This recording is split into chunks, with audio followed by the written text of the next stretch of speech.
Assalamualaikum, bertemu lagi tentunya dengan saya Uni Ega di channel Uni Ega.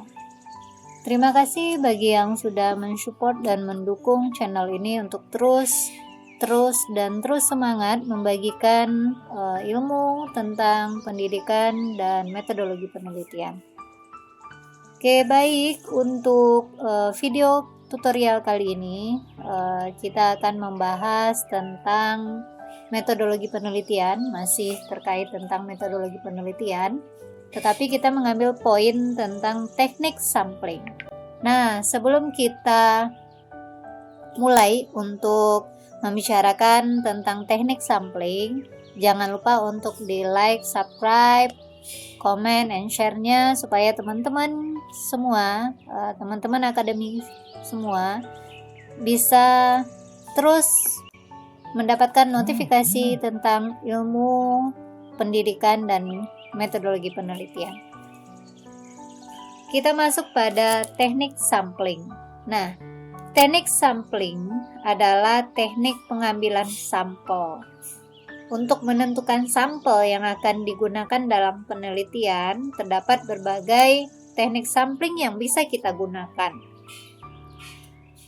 Ada dua cara teknik sampling, dua jenis. Yang pertama adalah probability sampling dan yang kedua adalah non-probability sampling. Nah, kita akan membahas satu persatu. Probability sampling. Apa itu? Nah, probability sampling adalah teknik pengambilan sampel yang memberikan peluang yang sama bagi setiap unsur anggota populasi untuk dipilih menjadi anggota sampel. Nah, teknik ini terbagi lagi jenisnya menjadi simple random sampling, proportional stratified random sampling, disproportional stratified random sampling, dan cluster sampling. Nah, apa itu simple random sampling?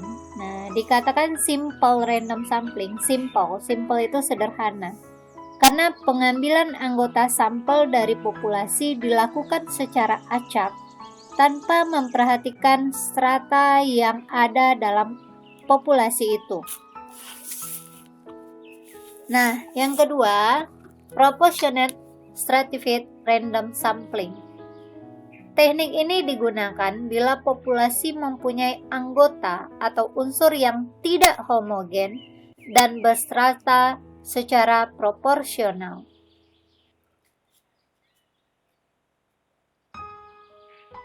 Yang ketiga adalah disproportionate stratified random sampling.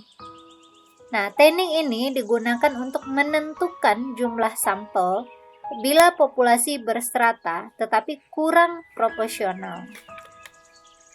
Yang keempat adalah cluster sampling.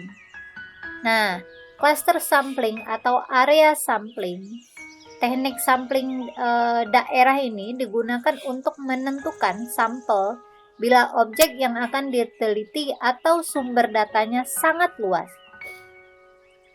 Misalnya penduduk dari suatu negara, provinsi atau kabupaten. Untuk menentukan penduduk mana yang akan dijadikan sumber data, maka pengambilan sampelnya berdasarkan daerah populasi yang telah ditetapkan. Jenis yang kedua adalah non-probability sampling. Apa sih non-probability sampling itu? Nah, teknik pengambilan sampel yang tidak memberi peluang atau kesempatan yang sama bagi setiap unsur atau anggota populasi yang dipilih menjadi sampel. Teknik sampling ini jenisnya sampling sistematis, kuota, insidental, purposive, jenuh, dan snowball. Nah, kita masuk satu persatu. Sampling sistematis. Sampling sistematis adalah teknik pengambilan sampel berdasarkan urutan dari anggota populasi yang telah diberi nomor urut. Misalnya anggota populasi yang terdiri dari 100 orang. Dari semua anggota itu diberi nomor urut dari nomor 1 sampai nomor 100. Nah, pengambilan sampelnya dapat dilakukan dengan nomor ganjil sajakah, atau nomor genap sajakah, atau kelipatan dari bilangan tertentu. Itu untuk sampling system. Bagaimana dengan sampling kuota? Sampling kuota adalah teknik untuk menentukan sampel dari populasi yang mempunyai ciri-ciri tertentu sampai jumlah atau kuota yang diinginkan. Sebagai contoh, kita akan melakukan penelitian tentang pendapatan masyarakat terhadap pelayanan masyarakat dalam urusan izin mendirikan bangunan. Nah, jumlah sampel yang ditentukan itu 500 orang. Kalau pengumpulan data belum didasarkan pada 500 orang tersebut, maka penelitian dipandang belum selesai karena belum memenuhi kuota yang ditentukan. Yang ketiga adalah sampling insidental.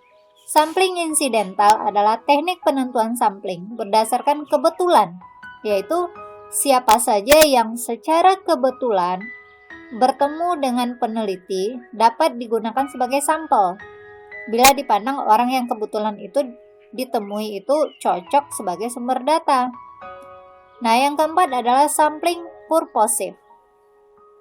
Sampling purposive ini adalah teknik penentuan sampel dengan pertimbangan tertentu. Misalnya, akan melakukan penelitian tentang kualitas makanan, maka sampel sumber datanya adalah orang yang ahli makanan, atau penelitian tentang kondisi politik di suatu daerah, maka sampel sumber datanya adalah orang yang ahli politik.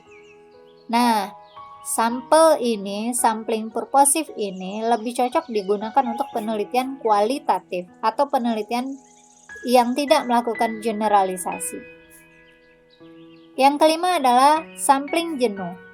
Sampling jenuh adalah teknik penentuan sampel bila semua anggota populasi digunakan sebagai sampel. Misalkan, jika ada 30 atau dilakukan populasinya relatif kecil, kurang dari 30, penelitian itu membuat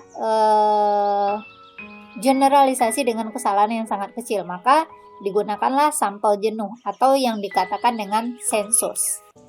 Yang keenam adalah snowball sampling. Snowball sampling adalah teknik penentuan sampel yang mula-mula jumlahnya kecil, kemudian menjadi besar.